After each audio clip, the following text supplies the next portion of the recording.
Pamamahagi ng food packs sa mga probinsya na madalas tamaan ng bagyo. Inumpisahan na ng DSWD. Tunghayan sa report.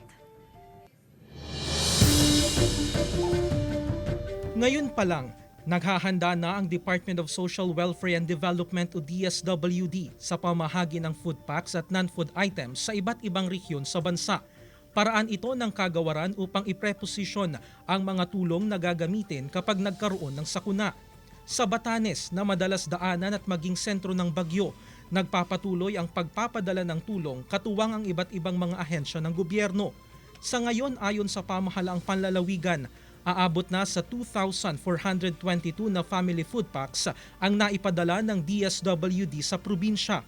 Nasa kabuuang 23,340 na food packs naman na nagkakahalaga ng humigit kumulang 13 million pesos ang naipamahagi sa iba pang logistic hub sa rehiyon. Bukod dito, may mga nakahanda na ring non-food items tulad ng kumot, water container, hygiene kits at marami pang iba.